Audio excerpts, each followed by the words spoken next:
Carbon reporting can have some significant benefits. There are three main aspects that you can really cover with this. The first one is internally.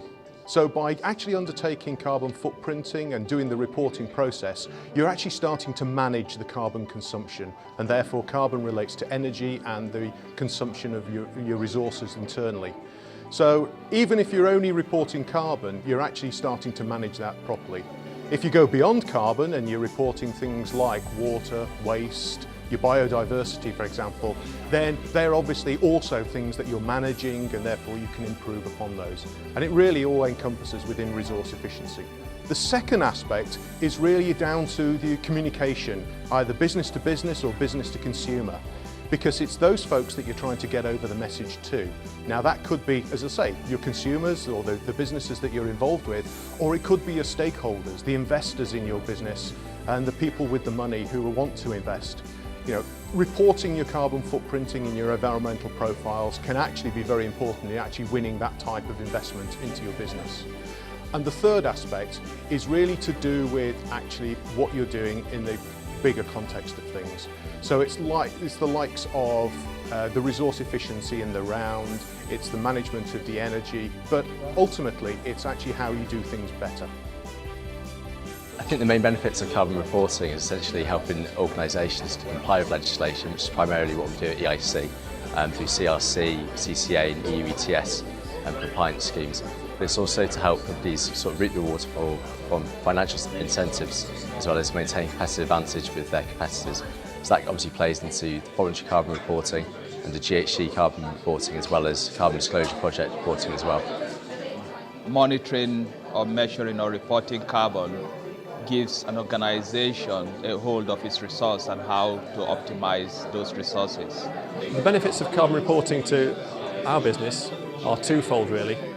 First of all, it's receiving increasing interest from our customer base, and by reporting on carbon and having external verification, we can demonstrate what we're doing, what benefits we're making. But also the less obvious benefit is that it's helping us look at our resource efficiency. So not just reporting to our customers, but we're reducing our costs essentially. It is very important to have your sustainability and carbon numbers independently verified. The benefits of having your numbers independently verified are twofold. If you're having to do it because you're in a mandatory scheme, the simple thing is you're going to ensure that they're right. Now there are a lot of big fines coming through, civil penalties, if you get those numbers wrong. So in other words, having them independently verified just helps you sort of sleep at night. If you're doing them because you want to, or you're a voluntary reporter, you're doing them to provide information to your stakeholders, you've got that benefit that they're right and you won't be accused of greenwash. A lot of people are putting numbers out there that don't really know what they're about, so it's just giving it that credibility. I think independent verification assurance is a really good way of publicising your kind of carbon reporting and all the efforts that you put into that, and sort of maintaining a kind of best practice standard within your kind of carbon reporting. Carbon reporting helps with our tender process because increasingly we're seeing more and more detailed requests around what we're doing about our carbon footprint. It's allowed us to sort of look in detail about what we're doing and how we can reduce our impact, and therefore by having that information readily available, it makes the response to tender process much quicker, and everyone's more confident in the transparency of the figures. Independent assurance avoids the accusation of greenwash because you can prove where your numbers came from source data, from your weighbridge tickets, your invoices from energy suppliers, or from the previous carbon footprint of the goods that are your raw materials. Accurate data helps with energy reduction plans because they are linked together. If you reduce your carbon dioxide, you will reduce your energy.